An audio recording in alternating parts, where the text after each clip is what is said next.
आ रहा था ना कि परमेश्वर के एंजल्स मौजूद हैं। जस्ट टच करो अपने आप को। आप चर्च में मौजूद हैं अपनी फाइल्स के साथ, कोई मैटर नहीं। आप पीछे बैठे हैं, आप ब्रांच में हैं, ओके। लेकिन अगर डिलीवरेंस वीक्स में आपको स्पिरिट अगुवाई करती है कि मुझे मेन चर्च जाना है, और जो फॉरेन के लोग हैं उन्हें लगता है कि हम दिसंबर में आएंगे, तो मैं आपको सलाह देना चाहता हूं कि 7 वीक्स डिलीवरेंस के अगर आपको आना है तो ये बेस्ट टाइम है। मैं आपको बता रहा हूं, प्रभु यीशु मसीह के नाम में ये वचन 100 गुना फलों को लेके आए। प्रभु यीशु मसीह के नाम में हम मांगते हैं। मेरा व्यू क्लियर करो, बैठा दो सब वॉलंटियर्स को। वचन को नोट करेंगे क्योंकि आज फिर से वचन जो है रिटर्न में ज्यादा है। जो थर्सडे मैंने बताया था, दूसरा राजा 4 उसकी 1 से 7 आयत, नीति वचन 22 उसकी 4 आयत, यूहन्ना 1:6, यूहन्ना 6 उसकी 1 से 14 आयत, नीति वचन 22 उसकी 7 आयत, व्यवस्था विवरण 28 उसकी 1, 2 और 12 आयत, नीति वचन 3 उसकी 9 से 10 आयत, मलाकी 3 उसकी 10 आयत, पहला तीमुथियुस 6 उसकी 10 आयत, लूका 16 उसकी 14 आयत, व्यवस्था विवरण 15 उसकी 5 से 7 आयत, नीति वचन 23 उसकी 4 आयत। ये नए ऐड हुए हैं थर्सडे से। व्यवस्था विवरण 8 उसकी 18 आयत, नीति वचन 10 उसकी 22 आयत, यहोशू 9 उसकी 1 से 20 आयत, मती 6 उसकी 31 से 33 आयत। 10 तक मैंने थर्सडे वाले बोले हैं, मैं 11 से रिपीट करता हूं। नीति वचन 23 उसकी 4 आयत, व्यवस्था विवरण 8 उसकी 18 आयत। नोट करते जाओ, कॉपी और पेन के बिना मत आओ, खासकर डिलीवरेंस वीक्स में। नीति वचन 10 उसकी 22 आयत, यहोशू 9 उसकी 1 से 20 आयत, मती 6 उसकी 31 से 33 आयत। मैं 1 से 10 भी रिपीट कर रहा हूं दोबारा, ताकि जो थर्सडे नहीं थे यहां वो भी इसको दोबारा लिख लें, पढ़ लें और समझ लें। दूसरा राजा 4 उसकी 1 से 7 आयत, नीति वचन 22 उसकी 4 आयत, यूहन्ना 6 उसकी 1 से 14 आयत, नीति वचन 22 उसकी 7 आयत, व्यवस्था विवरण 28 उसकी 1, 2 और 12 आयत, नीति वचन 3 उसकी 9 और 10 आयत, मलाकी 3 उसकी 10 आयत, पहला तीमुथियुस 6 उसकी 10 आयत, लूका 16 उसकी 14 आयत, व्यवस्था विवरण 15 उसकी 5 से 7 आयत। ओके, लिख लिया? दोबारा पढ़ूं? हाथ खड़ा करो अगर नहीं लिखा अभी तो। दोबारा पढ़ता हूं मैं। ओके, 6 से दोबारा पढ़ता हूं। नीति वचन 3 उसकी 9 और 10 आयत, मलाकी 3 उसकी 10 आयत, पहला तीमुथियुस 6 उसकी 10 आयत, लूका 16 उसकी 14 आयत, व्यवस्था विवरण 15 उसकी 5 से 7 आयत। अपने हाथों को उठा लो, खुदावन से बात करो। आज जितना वचन मैं सुनूंगा खुदावन, मैं 100 गुना फलों को लेके आऊंगा। ऊंची आवाज में खुदावन से बात करो। वचन के लिए अपनी प्यास को परमेश्वर को जाहिर करो। खुदावन से बात करो, परमेश्वर आप वचन के लिए मैं तेरा प्यासा हूं। उस वचन के लिए खुदावन का थैंक्स करते हुए ऊंची आवाज में प्रार्थना करेंगे 5 मिनट। ऊंची आवाज में।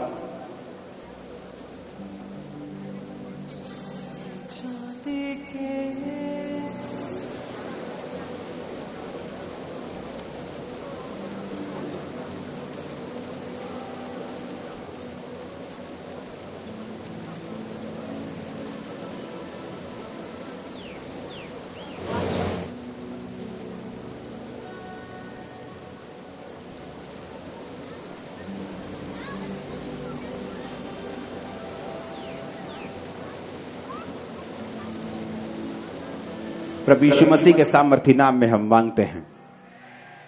मैं पढ़ना चाहूंगा एक स्टोरी से, यहोशू 9 जो 1 से 20 आयत के बीच में है। इस स्टोरी से मैं वचन शुरू करना चाहूंगा ताकि आपको यह मालूम हो कि आपकी पोजीशन वचन में क्या है। ये सुनकर हित्ती, अमोरी, कनानी, परिज्जी, हिब्बी, यबूसी जितने राजा यर्दन पार पहाड़ी देश में और नीचे के देश में और लबानोन के सामने के महासागर के तट पर रहते थे, एक मन होकर यहोशू और इजराइलियों से लड़ने को इकट्ठे हुए। जब गिबोन के निवासियों ने सुना कि यहोशू ने यरीहो और एक से क्या क्या किया है, तब उन्होंने छल किया और राजदूतों का भेष बनाकर अपने गधों पर पुराने बोरे, पुराने फटे और जोड़ लगे हुए मदिरा के कुप्पे लाद कर, अपने पांवों में पुरानी टाकी लगी हुई जूती पहनकर, तन पर पुराने कपड़े पहनकर, भोजन के लिए सूखी और उल्ली लगी हुई रोटी ले ली। तब वो गिलगाल की छावनी में यहोशू के पास जाकर इजरायली पुरुष से कहने लगे, हम दूर देश से आए हैं, इसलिए तुम हमसे वाचा बांधो, कवनेंट करो, हमसे एक वाचा बांधो। इजरायली पुरुषों ने उन हिब्बियों से कहा, क्या जाने तुम हमारे मध्य में ही रहते हो, फिर हम तुमसे वाचा कैसे बांधे। उन्होंने यहोशू से कहा, हम तेरे दोस्त हैं। तब यहोशू ने उनसे कहा, तुम कौन हो और कहां से आए हो। उन्होंने कहा, तेरे दास बहुत दूर के देश से तेरे परमेश्वर यहोवा का नाम सुनकर आए हैं, क्योंकि हमने सब सुना है कि उसकी कीर्ति और जो कुछ उसने मिस्र में किया है और जो कुछ उसने एमोरियों के दोनों राजाओं से किया जो यर्दन के उस पार रहते थे, अर्थात हेशबोन के राजा सिहोन से और बशान के राजा ओग से जो अश्तरोत में था। इसलिए हमारे यहाँ के विरुद्ध लोगों ने और हमारे देश के सब निवासियों ने हमसे कहा कि मार्ग के लिए भोजन वस्तु लेकर उनसे मिलने को जाओ और कहना, हम तुम्हारे दोस्त हैं और अब हम तुमसे वाचा बांधेंगे। जिस दिन हम तुम्हारे पास चलने को निकलने थे, उस दिन हम ये अपने घर से गर्म रोटी लाए थे और ताजी लाए थे, देखो अब ये सूख गई है और इसमें फफूंद भी लग गई है। फिर जो मदिरा के कुप्पे हमने भर लिए थे वो नए थे, परंतु देखो ये फट गए हैं। जूतियां हमारी नई थी, ताजी थी, अब ये पुरानी हो गई हैं। तब उन पुरुषों ने यहोवा से बिना सलाह लिए उनके भोजन में से कुछ ग्रहण किया। तब यहोशू ने उनसे मेल करके उनसे वाचा बांधी कि हम तुमको जीवित छोड़ेंगे, और मंडली के प्रधानों ने उनसे शपथ खाई। उनके साथ वाचा बांधने के 3 दिन के बाद यह समाचार मिला कि वो तो पड़ोस के रहने वाले लोग हैं, हमारे ही मध्य में बसे हैं। तब इजरायली कूच करके तीसरे दिन उनके नगरों में गिबोन, कपीरा, बशेत और किर्त्या रीम पहुंच गए, और इजरायलियों ने उनको ना मारा, क्योंकि मंडली के प्रधानों के विरुद्ध जो लोग थे वो कुड़कुड़ाने लगे थे। तब सब प्रधानों ने मंडली से कहा, हमने उनसे इजराइल के परमेश्वर यहोवा की शपथ खाई है और वाचा बांधी है, हम उनको अब छू नहीं सकते। हम उनसे यही करेंगे कि उस शपथ के अनुसार हम उनको जीवित छोड़ देंगे, नहीं तो हमारी खाई हुई शपथ के कारण, कवनेंट वाचा के कारण हम पर क्रोध पड़ेगा। बाइबल कहती है, अब मैं इसको आपको आसान भाषा में समझाता हूं। जब परमेश्वर ने इजराइलियों को बोला कि मैं तुमको सब हित्ती, यबूसी, सब कनान के देश दूंगा, तो बाइबल कहती है जब मूसा चला गया और उसकी जगह यहोशू खड़ा हुआ, तो परमेश्वर ने यहोशू को बोला, ये देश तेरे सामने, इनको लड़ता जा और जीतता जा, मैं तेरे साथ हूं। तो बाइबल कहती वो लड़ते जाते थे और जीतते जाते थे। जब आपने तीसरी आयत में पढ़ा कि जब गिबोन के निवासियों ने सुना कि उन्होंने यरीहो और ए के साथ क्या क्या किया है। यरीहो कौन सा नगर था? जिसके आसपास एक बहुत बड़ी दीवार थी। वो दीवार छोटी मोटी दीवार नहीं थी, 20-25 फुट के करीब वो दीवार इतनी मोटी थी कि उस दीवार के ऊपर घर बने हुए थे, इतनी मोटी वो दीवार थी। उस शहर का किला इतना मजबूत था कि कोई भी दुश्मन उस दीवार को तोड़ नहीं पाता था और लड़ नहीं पाता था, वो अजय रहते थे। लेकिन बाइबल में आपने पढ़ा हुआ है कि किस तरह परमेश्वर ने कहा था इजराइलियों को कि रोज एक चक्कर लगाना, 7 दिन चक्कर लगा के 7वें दिन 7 चक्कर लगाना, हालेलुया का नारा मारना, दीवार गिर जाएगी। और सबसे बड़ी बात, दीवार वो बाहर जब गेड़ा लगा रहे थे तो दीवार अंदर की ओर नहीं गिरी कि लोग बोले जी आपने कोई केमिकल मारा होगा या कुछ अलग सा, कुछ इनके पास, इजराइलियों के पास कोई नई टेक्नोलॉजी है। दीवार बाहर की ओर गिरी। तो जब लोगों ने सुना कि ये यरीहो की दीवार गिरा दी, और ए का राजा, ए बहुत बड़ा एक नगर था, बहुत बड़ा देश था, उसका राजा छोटा मोटा राजा नहीं था। जिस तरह आज अमेरिका है, फ्रांस है, चाइना है, इंडिया है, बड़े बड़े जो न्यूक्लियर पावर्स रखते हैं, वो ऐसा देश था कि जो अपने जमाने का बड़ा देश था। लेकिन इजराइलियों ने उनको भी हराया। जब गिबोन के निवासियों ने सुना कि उसने यरीहो को भी मार दिया और उसने ए को भी मार दिया, उन्होंने छल किया। पुराने कपड़े, उल्ली लगी हुई रोटी, पुराने कुप्पे लेके मदिरा के, पुरानी जूतियां, पुराने फटे कपड़े लेके उसके सामने पहुंच गए। कहते हम बड़े दूर से आए हैं, तेरे यहोवा की कीर्ति बड़ी सुनी है, तो हमसे वाचा बांध लो, हमसे कवेनेंट कर लो, वाचा बांध लो कि तुम हमें मारोगे नहीं। उन्होंने जब देखा, सारा प्रूफ देखे कि रोटी उल्ली लगी है, मदरा के गुप्पे पुराने हैं, जूतियां फट गई, कपड़े फट गए हैं, उन्होंने वाचा बांध ली। जब वाचा बांध ली तो 3 दिन बाद मालूम हुआ कि वो तो पड़ोसी हैं, ये तो वही देश है जो परमेश्वर ने कहा कि गिबोनियों को भगा दो और अपने हक में देश कर लो। अब उनसे वाचा बांध ली तो सब सारे प्रधानों ने कहा इजरायलियों के कि हम तो वाचा बांध चुके हैं, अगर एक बार वाचा बांध ली परमेश्वर के नाम में और हमने अगर वाचा तोड़ी तो चाहे परमेश्वर ने कहा है कि कनान को अपने कब्जे में ले लो तो भी हम पर क्रोध पड़ेगा। ये स्टोरी मैंने आपको क्यों बताई? क्योंकि वाचा का एक बड़ा महत्व है बाइबल में। वाचा का आज का इंग्लिश मतलब है एग्रीमेंट करना। आप कोई किराए पे जगह लेते हो, एग्रीमेंट होता है। आप कोई किराए पे मकान देते हो, एग्रीमेंट होता है। क्या एग्रीमेंट होता है? कि 11 महीने से पहले हम खाली नहीं करवाएंगे, 11 महीने आप टाइम पर मुझे किराया दोगे। उस एग्रीमेंट को तोड़ने वाला लॉ के अगेंस्ट जाएगा। लोग जॉब देते वक्त एग्रीमेंट करवाते हैं, साल का, 2 साल का, कि अगर बिना छोड़े, बिना बताए जॉब छोड़ी या किसी भी कारण से तो तुम्हारे खिलाफ एक्शन होगा। जब एग्रीमेंट हो जाता है तो कोई भी उस एग्रीमेंट को तोड़ता नहीं तो कानून उसके खिलाफ हो जाता है। इतनी बात समझ आई कि नहीं आई? अब चाहे परमेश्वर ने कहा था कनानी तुम्हारे देश होंगे, लेकिन तब भी ये उस एक देश पर कब्जा नहीं कर सके, उन्हें मार नहीं सके, भगा नहीं सके, क्योंकि उन्होंने उनके साथ वाचा को बांध लिया था। इतनी बात समझ आई कि नहीं आई? अब ये बात को आपको बड़े ध्यान से समझना है।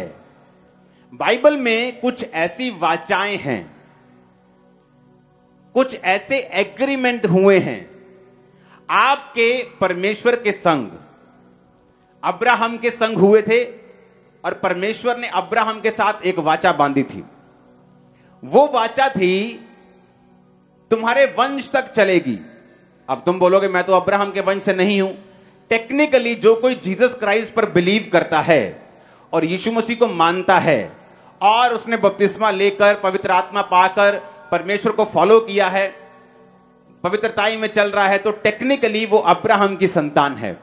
अगर वो अब्राहम की संतान है तो बाइबल कहती है कि परमेश्वर की वाचा का वो अधिकारी है, यानी आपका और परमेश्वर का एक लीगल डॉक्यूमेंट है, एक एग्रीमेंट है जिसे परमेश्वर कभी भी तोड़ नहीं सकता। वो आपके बीच में हुआ है और परमेश्वर के बीच में हुआ है, और वो लीगल है, वो एग्रीमेंट हुआ है, वो डॉक्यूमेंट है जिस पे परमेश्वर ने भी साइन किए हैं और आपने भी साइन किए हैं।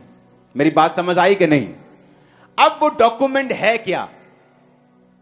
अगर आपको यह मालूम नहीं है कि आपके स्टाफ के साथ आपका एग्रीमेंट हुआ है तो आपका स्टाफ आपको तंग कर सकता है, लेकिन जब उनको मालूम होता है मैं एग्रीमेंट के नीचे हूं तो कोई आपको धमकी देने नहीं आता।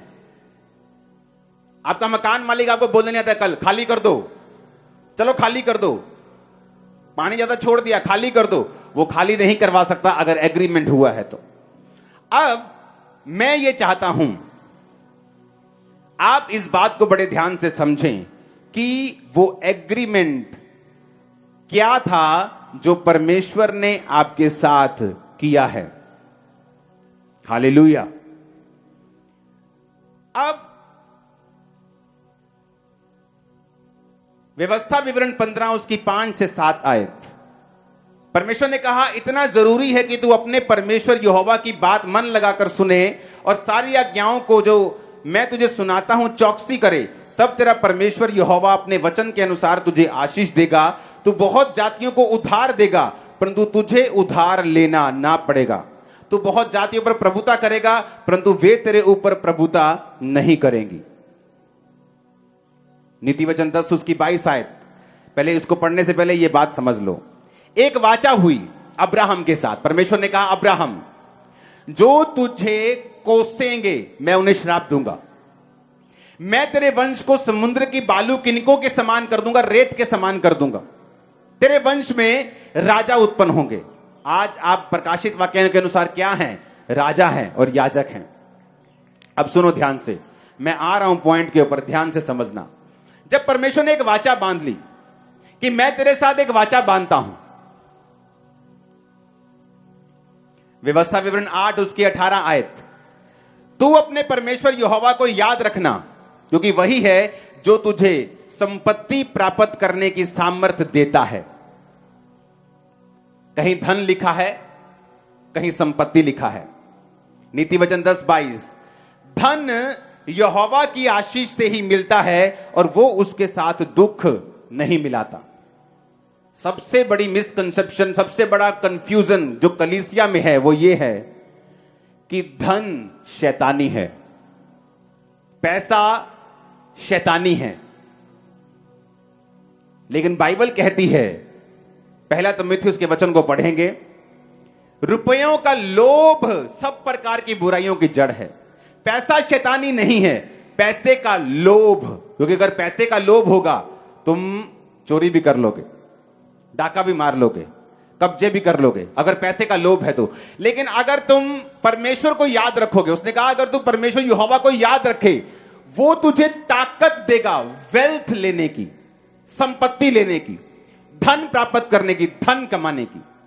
अब बड़े ध्यान से समझना, एक बार एक व्यक्ति क्रिश्चियन था। वो क्रिश्चियन था, चर्च जाता था, लेकिन उसने कहा कि मैं अपने टाइथ में, मैं अपने दशवांश में परमेश्वर के साथ वफादार नहीं था। कभी दे देना, कभी खर्चे आ गए नहीं दिया, कभी निकाल दिया, कभी उसी टाइथ की कभी किसी और को दे दिया, किसी हेल्प कर दी। ये टाइथ नहीं, टाइथ मतलब परमेश्वर के भवन में। जब उसने कहा कि ऐसा मैं करता रहा तो मेरे बच्चे हो गए, मेरी शादी हो गई, कहता सब ठीक चल रहा था, कमा रहा था, खर्चा हो रहा था। लेकिन कहता एक घटना मेरे जीवन में हुई और मेरी पत्नी ने मेरे खिलाफ डाइवोर्स केस दायर कर दिया।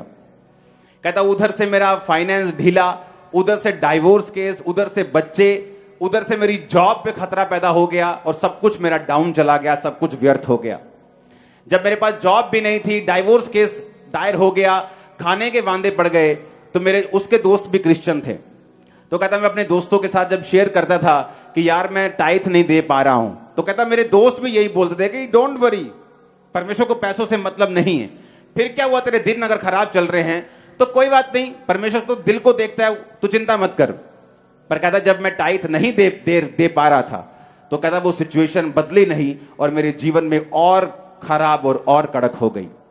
जब एलिया उस विधवा के पास गया, जब अकाल पड़ चुका था, उसके पास एक रोटी के लिए एक मुट्ठी आटा और एक कुप्पी में एक थोड़ा सा तेल था। एलिया ने कहा ये रोटी तू बना। उसने कहा तेरे पास क्या है? उसने कहा थोड़ी सी रोटी है, रोटी बनाने के लिए आटा और तेल है।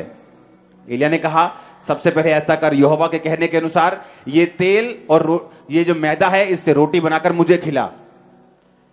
तब परमेश्वर कहता तेरा आटा और तेरा तेल कभी खत्म नहीं होगा। जब हम परमेश्वर के सामने जाते हैं कि परमेश्वर मुझे आशीष दे, तो मैंने आपको बताया था कि वो किस चीज के ऊपर आशीष दे। परमेश्वर मुझे बरकत दे, खाली हाथ के ऊपर क्या बरकत दे? क्या खालीपन बढ़ा दे आपका? जब हम कहते हैं प्रभु मुझे आशीष दे, परमेश्वर कहता है मैं किस चीज पर आशीष दूं?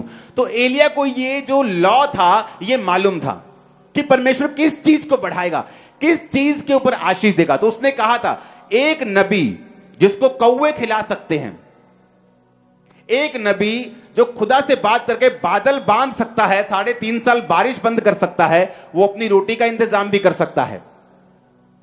गहरी स्टडी एलिया के ऊपर बताती है कि जब एलिया अकाल के दिनों में था और राजा की रसोई में सिर्फ खाना था, ढाबे बंद हो चुके थे और कौवे वहां से रोटी और मांस उसको लाके देते थे, और जब तक वो बस नहीं कहता था वो तब तक सप्लाई आती थी। और जब अकाल में लोग पतले हो रहे थे, एलिया मोटा हो रहा था। अब ध्यान से समझो, अब एलिया वही एलिया कह रहा है विधवा से, क्या बोल रहा है? ये रोटी मुझे खिला। अब देखने को वो लालची लग रहा होगा, बड़ा ही जिसे बोलते हैं कि नॉनसेंस फील आ रही होगी कि यार बड़ा इनसेंसिटिव बंदा है। वो कह रही मेरे पास रोटी एक रह गई है, हम इसे खाएंगे 1 दिन 2 दिन 3 दिन के बाद मर जाएंगे, और ये कह रहा है मुझे खिला। और बाइबल कहती कांपते हाथों से उसने रोटी बनाई और एलिया को खिलाई। जैसे एलिया ने रोटी खाई, उसने कहा अब से तेरा आटा और तेरा तेल कभी खत्म नहीं होगा।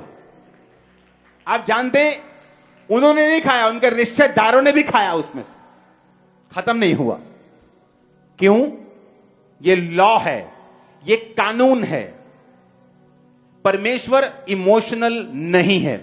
जब उसे वचन मालूम हुआ, उसने कहा मैंने फैसला कर लिया कि मैं अपनी घटी में भी टाइथ दूंगा। टाइथ देना शुरू किया। परमेश्वर ने जॉब को रिस्टोर करना शुरू कर दिया, बरकतों को देना शुरू कर दिया, जॉब की इंक्रीमेंट होनी शुरू हो गई। 16 ही महीनों के दौरान सारी सिचुएशन चेंज हो गई। वो बंदा आज सुपर ब्लेस्ड है, इतने कमा रहा है कि बता नहीं सकता। आपको मालूम है क्यों नहीं बता सकता? है फॉरेन का है। थर्सडे ले हैंड हुआ, एक टेस्टिमनी आई एक सिस्टर की, उसकी फोटो दिखाना जरा सिस्टर की। इसने कहा सिस्टर ने कि मैं आपके ब्रांच के साथ जुड़ी हुई हूं और मेरे हस्बैंड की जो तनख्वाह थी वो बहुत दूर काम करते थे और सिर्फ 21,000 तनख्वाह थी। जब आपने बीजों के बारे में बताया और मैंने प्रभु के साथ वफादारी के साथ बोना शुरू किया तो परमेश्वर ने घर के नजदीक हमें एक जॉब दी और तनख्वाह को 38,000 रुपए कर दिया। ये इसकी टेस्टिमनी आप देखना, इंटरनेट बहुत टेस्टिमनी है, आज इंटरनेट पे चढ़ा दूंगे, आप इसको पढ़ना ध्यान से, आप इसको सोचना। थर्सडे ले हैंड के बाद एक भाई की गवाही आई। उसने कहा जब आप थर्सडे ले हैंड करते प्रेयर कर रहे थे, ये भी मौजूद था। उसने कहा मैं अपने घर में, इसने कहा ये इंडिया का ही है, ये अपने चर्च की टेस्टिमनी से। इसने कहा कि मैं 8 लाख रुपए लोन लेने वाला था अपने घर को बनाने के लिए। जब आपने थर्सडे ले हैंड किया और मैंने फैसला किया कि मैं लोन नहीं लूंगा, परमेश्वर ने एक व्यक्ति को खड़ा किया जिसने 8 लाख रुपए दिया और वो सारे हेल्पर्स परमेश्वर ने अरेंज किए, बिना लोन के इसका घर बनना शुरू हो चुका है। सुनो ध्यान से, परमेश्वर ने क्या कहा आज। और जो थर्सडे ले हैंड हुआ है, परमेश्वर ने, मैं आपको थर्सडे बताना भूल गया, मैंने रोज की रोटी में बताया। परमेश्वर ने मुझसे कहा था कि जो लोग ले हैंड में हैं, जो लोग प्रेयर में हैं और अटेंड कर रहे हैं, ब्रांच में हैं, यहां हैं, मैं आपको बता रहा हूं, परमेश्वर ने कहा था कि मैं सुपरनेचुरली डिवाइन वे से, ईश्वरीय रास्ते से तुम्हारे जो कर्जे हैं उन्हें कैंसिल कर दूंगा। आपको मैसेज है, कर्जा कैंसिल हो चुका है।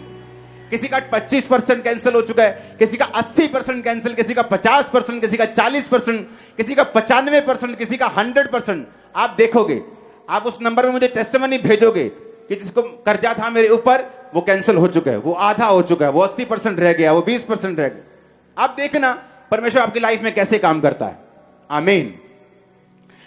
मैं आपको ये क्यों बता रहा हूं? क्योंकि एक वाचा है जो परमेश्वर ने हमारे साथ बांधी है।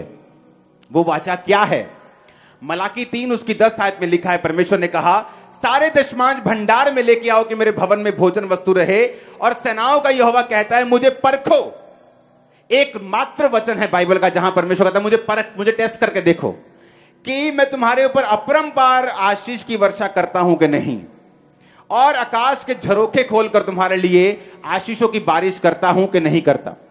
झरोखे का मतलब है, अगर आप इसे इंग्लिश में पढ़ते हैं तो विंडोज। विंडोज का मतलब है इब्रानी भाषा में sluice gate, dam gate. Dam के पीछे पानी होता है। जैसे पंजाब में जब बाढ़ आई थी तो बार बार मैसेज आते थे कि बांध का पानी छोड़ने लगे हैं, बांध का पानी अभी छोड़ देंगे, बाढ़ आ जाएगी। तो बांध के पीछे तो पानी है, लेकिन जब विंडोज नहीं खुलेंगी, स्लूस गेट नहीं खुलेगा, तो पानी आगे नहीं जाएगा।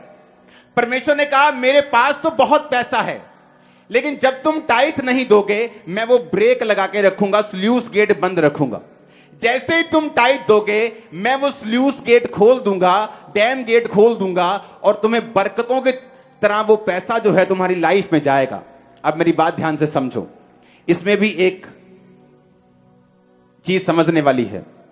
जो लोग सिर्फ ये सोच के बो रहे हैं कि मुझे बरकत मिलेगी, मैं बीज बोता हूं, मेरा घर बन जाए मैं बीज बोता हूं, यह भी गलत रीति से बीज बोना है। क्योंकि जीसस ने क्या कहा? जीसस ने कहा, मत्ती के वचन को पढ़ेंगे 6 उसकी 31 से 33 आयत, तुम चिंता ना करना क्या खाएंगे, क्या पिएंगे, क्या पहनेंगे, क्योंकि अन्य जातियां इन्हीं वस्तुओं की खोज में रहती हैं, परंतु तुम्हारा स्वर्गीय पिता जानता है कि तुम्हें इन वस्तुओं की जरूरत है। इसलिए पहले तुम परमेश्वर के राज्य और उसके धर्म की खोज करो, ये वस्तुएं भी तुम्हें मिल जाएंगी। परमेश्वर ने कहा जब तुम टाइथ दो, सदूकी और फरीसी सौंफ और जीरे का टाइथ लेके आए, जिनको लगता है कि टाइथ नए नियम के अनुसार नहीं है। तो जब जीसस ने देखा विधवा को बोते हुए, सौंफ का दशमांश लाते हुए, तो जीसस ने कहा अच्छा करते हो कि टाइथ देते हो, न्याय, दया और विश्वास को भी पकड़े रहो। जीसस ने भी टाइथ की वैल्यू को बाइबल में समझाया कि जब तुम टाइथ दोगे, परमेश्वर कहता है मैं तुम्हारे कच्चे फलों को झड़ने नहीं दूंगा। इसका मतलब तुम्हारे प्रोजेक्ट्स मैच्योर होंगे, जो नई दुकान खोली है वो चलेगी, नई जॉब है तुम बरकत पाओगे। एक व्यक्ति क्रिश्चियन था,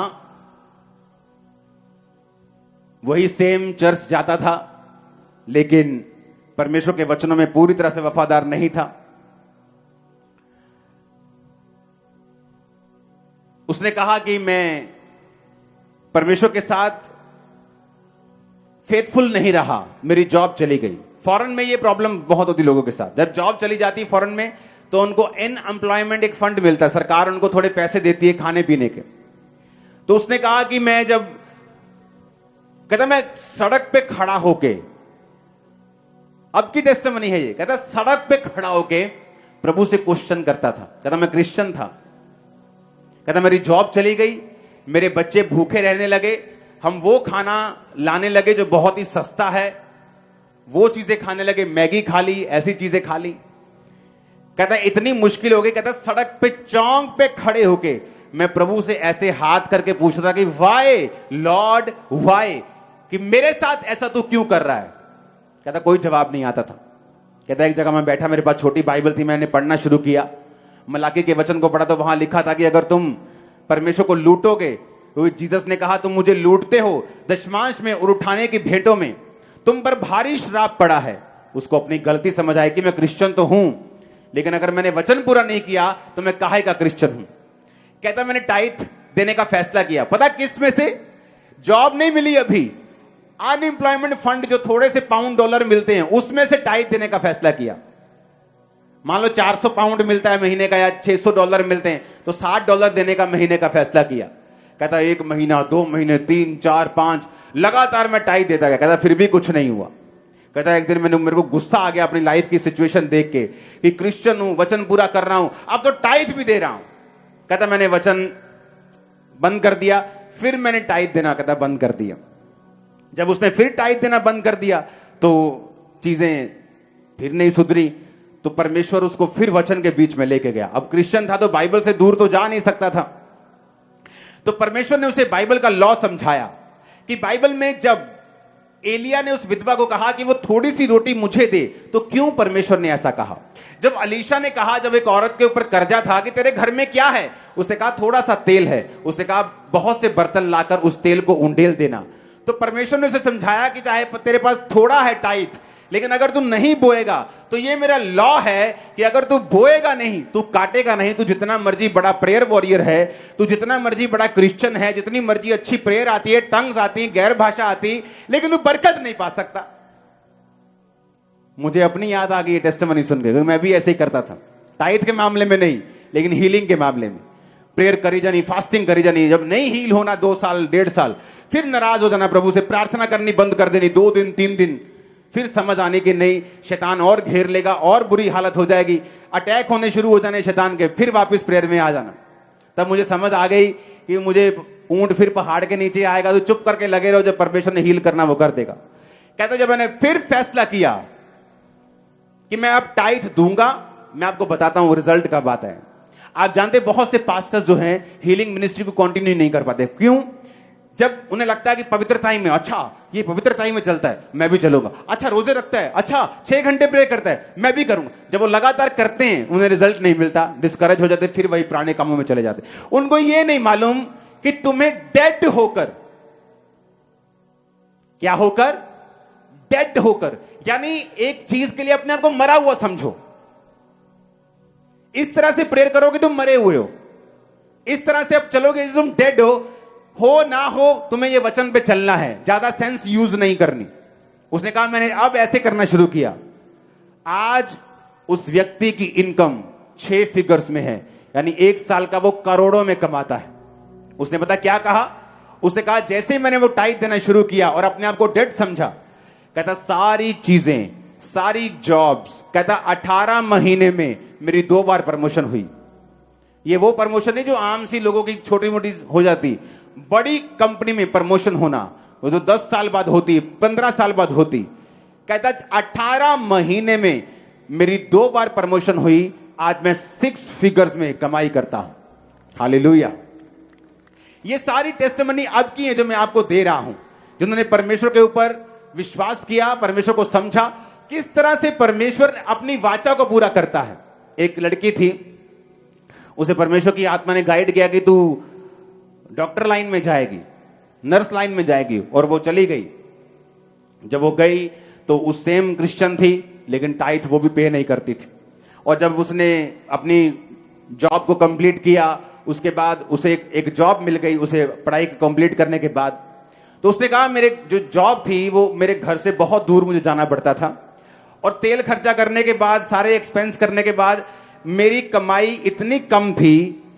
उसने भी सेम बात बोली कि मैं वो खाना ग्रोसरी से लेके आती थी जो जल्दी पकता हो और सस्ता पड़ता हो। कहती मैं न्यूडल्स खाती थी, रेडीमेड मैगीज खाती थी, मेरे पास खाने के लिए भी पैसे नहीं थे और मैं तंग थी। सेम वही बात उसको परमेश्वर के वचन का मालूम हुआ कि अगर हम परमेश्वर के वाचा को तोड़ेंगे तो हम कभी भी बरकत नहीं पा सकते। कितनी सुंदर बात है जो उसने कही। उसने कहा 90% अपनी कमाई का 10वां हिस्सा देके जो 90% है उसके साथ खुदा को रखना, ये बेटर है 100% बिना खुदा के। उसने कहा हुआ क्या, जब मैंने टाइट देना शुरू किया, मुझे एक कॉल आई कि आपको आपके घर के पास ही एक जॉब ऑफर हुई है। उसने कहा मेरे सारे रास्ते का जो खर्चा 30%, अगर मैं 1 लाख रुपए महीना कमाती थी तो 30,000 उसका आने जाने का लगता था, वो बचा। उसने कहा 70% एक्स्ट्रा पे मुझे जॉब मिली। उसने कहा मैं 7 दिन काम करती थी, टाइट देने के बाद जो जॉब मिली उन्होंने मुझे सोमवार से लेकर शुक्रवार तक काम दिया। अब हफ्ते में 5 दिन काम करती थी, 70% ज्यादा कमाती थी, खर्चा कम हो चुका था, और परमेश्वर के नाम में आज वो ब्लेस है और सेवकाई कर रही है। ये सारी जीवित गवाहियां जो मैं आपको दे रहा हूं, ये भाई की, ये बहन की जितनी टेस्टिमनी, क्यों? एक वाचा है, एक एग्रीमेंट हुआ है आपका और मेरे साथ। हां, कि मैं आज आप पे प्रेयर करूंगा या मैं आपको आज ये दूंगा, ये एग्रीमेंट। परमेश्वर ने कहा मैं तेरे साथ एग्रीमेंट करता हूं कि मैं तुझे सब जातियों से श्रेष्ठ करूंगा, तुझे उधार लेना नहीं पड़ेगा, तू जातियों को उधार देगा पर तू उधार नहीं लेगा।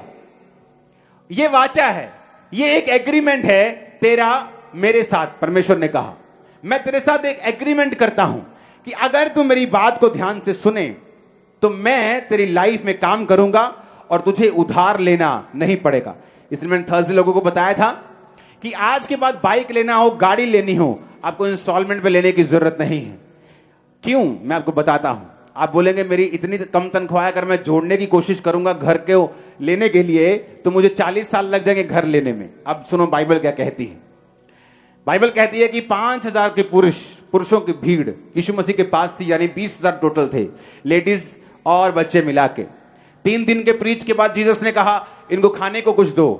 फिलिप्पुस चेला था, फिलिप्पुस ने कहा परमेश्वर 200 दिनार लगेंगे।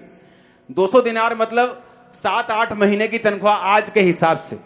अगर 20, 25, 30 हजार आप कमाते हो तो लगा लो कि 2.5 लाख रुपए लगेंगे इतने लोगों को खाना खिलाने के लिए, लेकिन हमारे पास पैसा नहीं है। पतरस का भाई आंद्रियास बोला कि यहां एक बच्चे के पास 5 रोटियां और 2 मछलियां हैं, पर वो इतने लोगों के लिए क्या है? अब दोनों क्या देख रहे हैं? ह्यूमन पॉसिबिलिटी, संसारिक दृष्टि के साथ क्या ये पॉसिबल है कि मैं कर्जा ना लूं, मैं इंस्टॉलमेंट पे घर ना लूं, मैं बाइक ना लूं, मैं गाड़ी ना लूं, मैं कर्जा ना उठाऊं, कमेटियां ना उठाऊं या कुछ ऐसा ना करूं? क्या ये पॉसिबल है? पॉसिबल है। कैसे? जब तक हम अपना आंख, अपनी दृष्टि, संसारिक तरीकों पर रखेंगे, परमेश्वर काम नहीं कर सकेगा। परमेश्वर, बाइबल में लिखा है कि परमेश्वर खुद जानता था कि वो क्या करेगा। परमेश्वर ने कहा चेलों को, सब लोगों को 50-50, 100-100 करके लाइनों में बिठा दो और लाओ 5 रोटियां और 2 मछलियां, और उसको ब्लेस किया और तोड़ तोड़ कर चेलों को देता गया। और बाइबल कहती 20,000 लोगों ने खाया। 5,000 तो पुरुष थे, कभी 5,000 कभी 4,000, और 12 टोकरियां उनमें से बच गई। हालेलुया। इसका मतलब क्या? इसका मतलब हम कर सकते हैं, अगर हम जीसस क्राइस्ट के वचन को, कौन है यीशु मसीह, आज अगर यीशु मसीह को इन्वॉल्व करना है, शामिल करना है अपनी लाइफ में, अपने सीन में, तो कैसे करोगे? उसके वचन को। जीसस ने कहा आदि में परमेश्वर वचन था और वचन परमेश्वर के साथ था और वचन ही परमेश्वर था, कि जीसस क्राइस्ट वचन है। जब मैं वचन को शामिल करूंगा अपनी लाइफ में कि मुझे कर्जा नहीं लेना है, टाइट देना है, मुझे परमेश्वर के वचन को सुनकर उसके धर्म और राज्य की खोज करनी है, अपनी लाइफ को आत्मिक बनाना है, तो परमेश्वर की यह वाचा है कि वो मुझे इतनी बरकत देगा कि रखने की जगह नहीं होगी। आपको ये दिमाग में रखना है, आपको ये कंसंट्रेशन दिमाग में ऐसा बना के रखना है। आप यहूदी लोगों को देखो, बड़ी बड़ी फाइनेंस कंपनियां यहूदी लोगों की हैं, कर्जा देने वाली बहुत से बैंक्स यहूदी लोगों के हैं। क्यों? वचन व्यवस्था पूरी हुई है कि तू बहुत सी जातियों को कर्जा देगा, पर तू उनसे कर्जा लेगा नहीं। अगर आपको वो लेना है जो वचन कहता है, आपको अपनी ग्राउंड के ऊपर, आपको वचन के ऊपर एक स्टैंड लेना होगा कि आज से एक आत्मिक यहूदी होने के नाते मैं स्टैंड लेता हूं कि आज से मैं कर्जा नहीं लूंगा, आज से मैं कर्जा दूंगा। और आप क्या देखेंगे, चाहे आपकी तनख्वाह उतनी ही है, आप टाइट पे कर रहे हैं, परमेश्वर इंतजाम करेगा। आप वही बाइक्स लेंगे कैश चेक्स में, वही गाड़ियां लेंगे फुल पेमेंट के साथ, वही घर बनाएंगे। आप देखेंगे यीशु के नाम में आमीन ऊंचा चाहिए चर्च। नीति वचन 23 उसकी 4 में क्या लिखा? उसने कहा धनी होने के लिए परिश्रम ना करना, अपनी समझ का भरोसा छोड़ना। क्या लिखा? एक तरफ परमेश्वर कहता है कि मैं तेरे हाथों के कामों पर बरकत दूंगा, एक तरफ परमेश्वर कहता है कि I will give you power to get wealth, और एक तरफ कहता है धनी होने के लिए परिश्रम ना करना और अपनी समझ का भरोसा छोड़ना। क्योंकि धनी होने के लिए आपको वो परिश्रम नहीं चाहिए जो लोग करते हैं, दिन और रात की किच किच पिच पिच जो वो करते हैं। आपको वचन के ऊपर चलना है। आप एक टाइगर को अगर देखेंगे जो टाइट देते हैं, आप अगर उनको देखेंगे वो मेहनत नहीं करते जो लोग करते हैं, लेकिन उनका रिजल्ट उनसे कहीं ज्यादा है, कहीं अधिक ज्यादा, क्योंकि परमेश्वर उनकी मेहनत के ऊपर बरकत दे रहा है, उनकी फिजूल खर्चियों को खत्म कर रहा है। अगर आप अपनी जिंदगी का हिसाब लगाएं, जितना टाइट हमने नहीं दिया, और कुछ सालों में अगर हम अपनी फिजूल खर्चियों को उन सालों में देखें, वो उनसे ज्यादा निकलेंगी जो टाइट हमने परमेश्वर को देना था। हम हॉस्पिटल में खर्चा करने के लिए तैयार हो जाते हैं, लेकिन टाइट पे नहीं करते। कर्ज हमारे ऊपर लेने के लिए तैयार हो जाते हैं, लेकिन टाइट पे नहीं करते। हालेलुया। एक औरत की गवाही मैंने आपको थर्सडे दी थी कि एक बिजनेसमैन औरत थी कि जब बिजनेस चल रहा था तो उसने कहा कि मैं क्रिश्चियन थी लेकिन टाइट पे नहीं करती थी। सब कुछ ठीक था, थोड़े बैंक से लोन था, सब कुछ अच्छा चल रहा था। अचानक एक रिसेशन आया, थोड़ा डामाडोल हुआ, बिजनेस कम हो गया, लोन बढ़ गया, बैंक का लोन बढ़ गया, थोड़ी सारा गड़बड़ हो गई, लेकिन फिर भी ठीक था। अपने फैमिली के साथ खाना पीना, कहते ये नहीं कि मैं टैक्स नहीं देती थी तो मेरी इंस्टॉलमेंट नहीं जा रही थी, इंस्टॉलमेंट जा रही थी, बिजनेस में कमाई आ रही थी, पर कहती उस कमाई से इंस्टॉलमेंट देते देते मेरी पूरी जिंदगी बीत जाती, लेकिन वो लोन खत्म नहीं होता। अगर मैं 40 की हूं तो 70 की हो जाती तो भी वो लोन खत्म नहीं होता। वो इतना करोड़ों में लोन चला गया था। पर कहती सब वैसे सब ठीक था, लोन चल रहा था, इंस्टॉलमेंट चल रही थी, ऐसे नहीं कि मैं टाइट नहीं देती थी, कुछ ऐसे ही हाहाकार मच गई थी। लेकिन मुझे ये मालूम था कि मेरी लाइफ में कर्ज ऑपरेट कर रहा है, श्राप ऑपरेट कर रहा है। उसने कहा जब मैंने वचन को पढ़ा, वो वचन भी कैसे मालूम हुआ उसको, उसने बुक्स पढ़नी शुरू की मनी के ऊपर। तो नेचुरली जो वो बुक्स पढ़ने लगी मनी के ऊपर, तो वो उन ऑथर्स ने लिखी थी जो बाइबल पे विश्वास करते थे। और जब वो बुक्स पढ़ने लगी और बाइबल पे विश्वास करने वाले ऑथर्स की बुक्स पढ़ने लगी, तो उन्होंने मेंशन किया था कि ये लॉ है प्रकृति का कि किसान चाहे रोए चिल्लाए, दुखी हो जाए, मर जाए, आत्महत्या कर ले, बिना बीज के उसके फसल नहीं हो सकती। वो जाएगा, बीज बोएगा तो फसल होगी। बहुत से प्रेयर वॉरियर अब टूटे हुए क्यों होते फाइनेंशियली? उन्हें लगता है हम बहुत प्रेयर करते हैं, 8 घंटे प्रेयर करते हैं। कुछ पास्टर्स भी 6-6 घंटे प्रेयर करके फाइनेंशियली बरकत नहीं पाते। क्यों? क्योंकि प्रेयर करना आपकी बरकत फाइनेंशियली का कारण नहीं बन सकता। क्योंकि प्रेयर करना एक अलग मसला है, बीज बोना एक अलग मसला है। मेरी बात को ध्यान से समझना, ये एक लॉ है।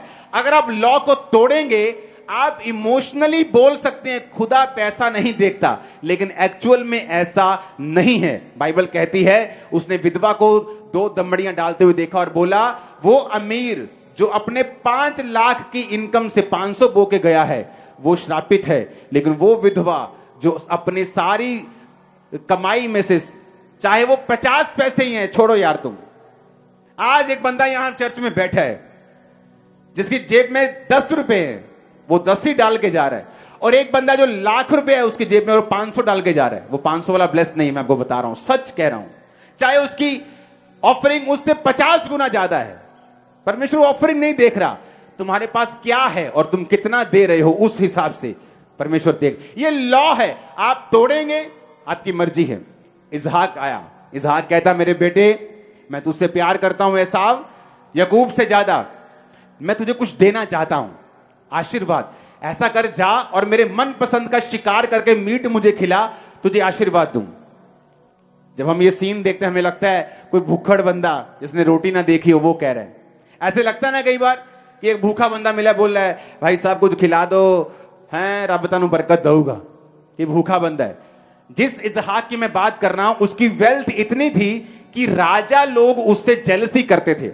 लोग जो राजे के करीब मंत्री होते थे, वो राजा को सलाह देते थे कि भाई साहब आप इसहाक को अपने देश से निकाल दो, क्योंकि अच्छा नहीं है कि एक बंदा आपसे भी अमीर हो, एक बंदा गवर्नमेंट से भी अमीर हो, कल को पूरी सल्तनत पे कब्जा कर लेगा, इतना इन्फ्लुएंस वाला बंदा है, इसको निकाल दो। इसहाक इतना इन्फ्लुएंशियल, इतना ब्लेस्ड, इतना अमीर था, लेकिन जब बरकत देने की बारी आई अपने बेटे को, तो क्या बोला, कुछ लेके आ,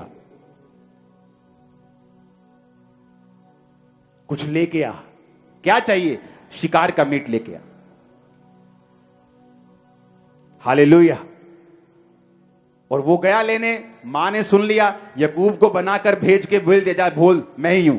गले में बाल बूल लपेट दिया। वो रुआर मनुष्य था एसाव, याकूब थोड़ा चिकना था, तो बाइबल कहती वो आया और कहा, बापू ये ले। कहता इतनी जल्दी आ गया? कहता परमेश्वर ने तेरे हाथ मेरे हाथ में कर दिया। उसने खाया और लिखा वर्ड्स बोले। जब वर्ड्स बोल दे, आशीर्वाद दे दिया, तो एसाव आ गया। उसने कहा ये ले अहेर का मांस और मुझे आशीष दे। उसने कहा तू कौन है? मैं एसाव हूं। तो वो कौन था जो पहले आया था? वो धोखे से आशीष ले गया, पर अब उसको ये आशीष लगी रहेगी। बोना, और ये लॉ है, कवनेंट है, तोड़ेगा नहीं परमेश्वर। उसने बाप की लाइफ में बोया, बाप ने रिसीव किया, वर्ड्स दिए, उसने कहा अब ये चेंज नहीं हो सकते। ये साफ रोया, कहता पिता एक भी आशीर्वाद तुझे, क्या तुम मेरे को नहीं दे सकता? तूने उसको अच्छे अन्न वाले जगह दी है, औंस से भरे हुए देश दिए हैं। उसने कहा तेरा घर औंस से परे होगा। जाओ देखो दुबई में, कतर में औंस से परे हैं। पर जो तब तू स्वाधीन हो जाएगा अपने तलवार के बल से, जाओ देखो उन देशों को। एक ही अब्राहम की संतान है, एक औस से भरे देश में रहते हैं, दूसरे बिना औस के। वर्ड्स, और कहां से निकले थे? लॉ है। आप नहीं बोएंगे, आप अच्छे हैं, आप भले हैं, आप बेस्ट हैं, खुदा काम नहीं करेगा। आप सेवा करते हैं दिन रात, मैंने कहा आपने ब्लड दे दिया अपना, लेकिन अगर आपको फाइनेंशियल बरकत चाहिए, आपको लॉ फॉलो करना पड़ेगा। ये वाचा के नीचे है। परमेश्वर अपनी वाचा को तोड़ेगा नहीं, वो अपनी वाचा को खराब नहीं होने देगा, वो अपनी वाचा से पीछे नहीं हटेगा। हालेलुया। वो अपनी वाचा जो परमेश्वर ने एक बार बोल दिया है ना, परमेश्वर उससे पीछे नहीं हटेगा। लेकिन उस वाचा का एक एग्रीमेंट जो है, उसके टर्म्स एंड कंडीशंस हैं। हालेलुया। एलिया देख लो, अलीशा देख लो, इसहाक देख लो, अब्राहम। बाइबल कहते जब मलकीसेदेक के याजक को मिला, कौन था मलकीसेदेक? ना जिसका बाप ना मां ना वंशावली। कौन था वो? Jesus Christ. व्यवस्था बाद में आई टाइट देने की, वो टाइट पहले से देता था। टाइट व्यवस्था के पहले भी था, व्यवस्था में भी था, व्यवस्था के बाद जीसस क्राइस्ट के जमाने के बाद भी है। हालेलुया। कितने इन बातों को समझ रहे हैं? उसने कहा जब तू ये रूल फॉलो करेगा, मैं ये मेक श्योर करूंगा कि तू कर्जा नहीं लेगा। मैं मेक श्योर करूंगा कि तेरे पास इतनी आशीष होगी कि रखने की जगह नहीं होगी। मैं ये मेक श्योर करूंगा जो एग्रीमेंट मेरा तेरे साथ हुआ है मैं उसे पूरा करूंगा, कि मैं उसे तोड़ता नहीं हूं, मैं अपनी वाचा से हटता नहीं हूं। Hallelujah, hallelujah. उस औरत ने बोना शुरू किया, वचन पढ़ा, और वचन भी कहां से मिला? बुक्स से, बाइबल से नहीं पढ़ा। बुक्स पढ़नी शुरू की कि मैं बिजनेस वुमेन हूं, मेरा बिजनेस अच्छा नहीं चल रहा, करोड़ों का कर्जा हो चुका है, तो let me learn something from books. Books पढ़नी शुरू की तो वो क्रिश्चियन ऑथर्स की थी, उन्होंने टाइथ मेंशन किया। कहती जब मैंने टाइथ देना स्टार्ट किया, कहती आप यकीन नहीं करोगे, वो लोग जो मुझे यकीन भी नहीं था मुझे फोन करने लगे। जो कस्टमर्स मेरे जा चुके थे मुझे ऑर्डर देने लगे, ऑर्डर इतने बढ़ने लगे, हमें अपना काम बढ़ाना पड़ा। कहती दिनों के अंदर जो कर्जा मेरे 30-40 साल की उम्र में नहीं बीतता, वो कर्जा कभी खत्म हो गया। आज मैं मल्टी मिलियनर हूं, आज मैं करोड़ों में कमाती हूं। और देखो जर्नी शुरू हुई 2008 से पहले। खुदावन ने उससे कहा मेरी बेटी तू टाइथ देती? उसने कहा हां। खुदा ने कहा तू टाइथ नहीं देगी, इसको डबल करेगी। उसने कहा मुझे समझ नहीं आया, क्योंकि मेरा टाइथ ही लाखों में होता है, एक तरह से करोड़ों में होता है साल का, तो मुझे लगा डबल, उसे झटका लगा कि डबल क्यों करना है। उसे मालूम नहीं था क्या होने वाला है। उसने प्रभु की बात को सुना, उसे रिजल्ट दिख गया था, टाइथ को डबल कर दिया। 2008 का रिसेशन आया, आपको मालूम होगा जितने बिजनेसमैन लोग हैं। जब अमेरिका में एक मंदी आई थी, पूरी दुनिया में एक मंदी आई थी, इंडिया में वो मंदी इतनी नहीं चली थी, लेकिन पूरी दुनिया में इतनी मंदी थी। कहती मेरे आसपास के सारे बिजनेस फिनिश हो गए, जीरो पे चले गए।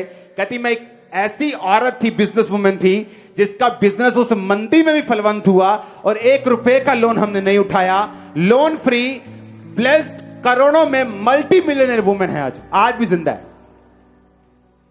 हालेलुया। परमेश्वर साबित करना चाहता है अपने वचन को, वो प्रूफ करना चाहता है कि जो वचन वो आपसे कहता है वो पूरा है, पक्का है, और वो आपकी लाइफ में पूरा होगा। हालेलुया। इमेजिन करो एक बंदा जो दूर जॉब करता था, उसे वही जॉब अपने घर के करीब मिली। चर्च में भी ऐसी टेस्टिमनीज आ रही हैं, और जॉब सीधी डबल, तनख्वाह सीधी डबल। इस तरह से परमेश्वर आपके रास्तों को खोलता है।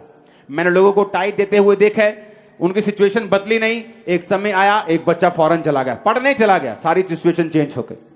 आप जल्दी चेंज होने वाले हैं। मैं आपका आमीन ऊंचा सुनना चाहता हूं। मैंने कहा मैं आपका आमीन ऊंचा सुनना चाहता हूं। Hallelujah, hallelujah. आप जानते हैं कर्जा लेना श्राप के नीचे है। मैं आपको सच कह रहा हूं, यह चर्च लोन फ्री है। इतने प्रोजेक्ट चलाने के बावजूद चर्च में अभी 50,000 चेयर्स ऐड होनी हैं। 10,000 का ऑर्डर, क्योंकि वो चेक कर रहे थे कि वो कौन सी चेयर हमने लेनी है। जो 315 वाली थी वो और लेस हो गई, 290 में चली गई। लेकिन एक कंपनी वाली चेयर थी जो हमें ज्यादा पसंद थी, लेकिन उसका रेट ज्यादा था, लेकिन अब वो रेट काफी क्लोज चला गया 360-50 के। तो अभी वो 36 लाख रुपए की 10,000 चेयर्स अगले हफ्ते आपके बीच में पहुंच जाएगी। पहले लॉट की जो है वो एंट्री हो जाएगी। चर्च का काम भी शुरू हो जाएगा, मेन पंडाल जो है वो भी तैयार होना शुरू हो जाएगा, क्योंकि आपका जो मेन है पेयर माउंटेन वो कंप्लीट हो चुका है। अब सारी टीम चर्च में काम कर रही है। हालेलुया। तो ये चीजें हैं। और देखो व्यवस्था विवरण हम 28 को पढ़ेंगे। मैं पढ़ता हूं इसको, परंतु 15 आयत को, परंतु यदि तू अपने परमेश्वर की बात ना सुने और उसकी आज्ञाओं और विधियों को पालने में जो आज सुनाता हूं चौकसी ना करे, तो सारे श्राप तुझ पे आएंगे। तू श्रापित होगा नगर में, श्रापित होगा खेत में, तेरी टोकरी, कठौती, संतान, भूमि की उपज, गाय। इसे पढ़ना घर जाके।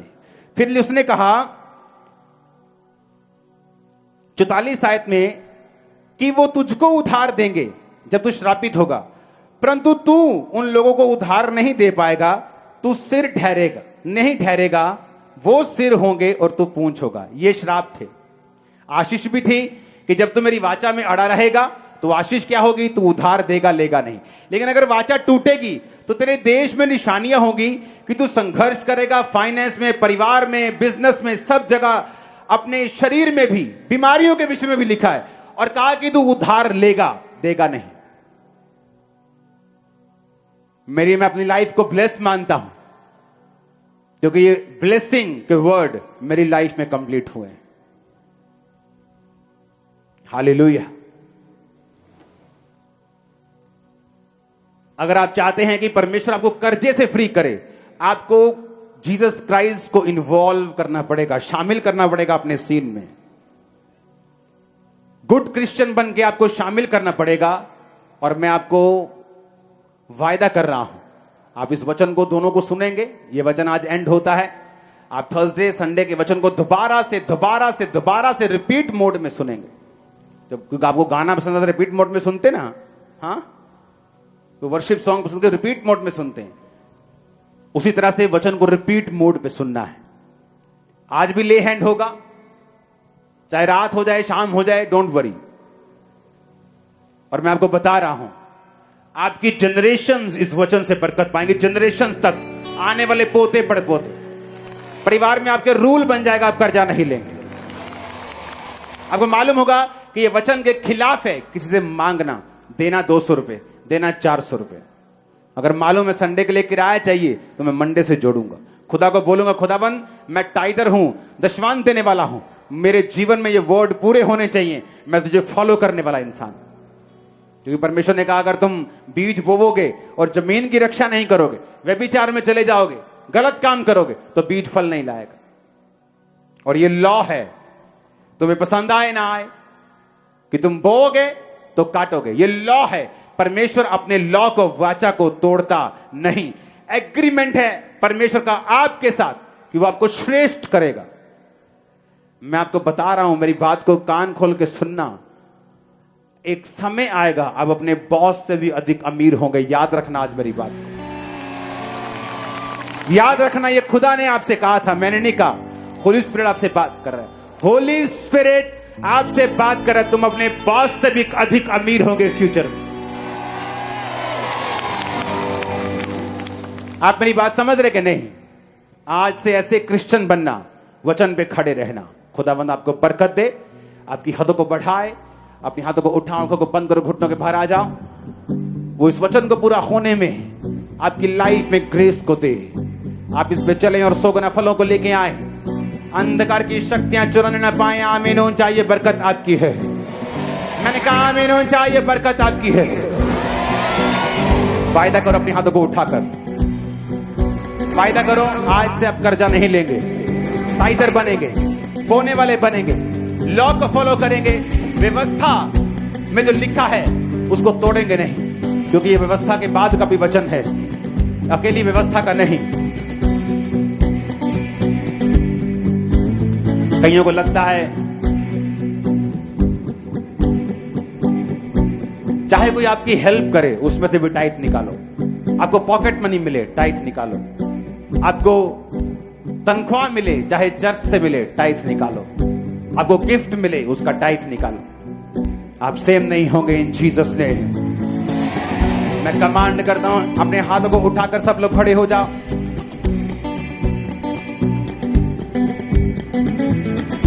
उठाओ हाथों को ऊंची आवाज में, thank you Jesus, hallelujah. Online खुदावंद का आत्मा आपको छू रहा है। Branches, online church, get ready. सब ब्रांचेस तैयार रहो।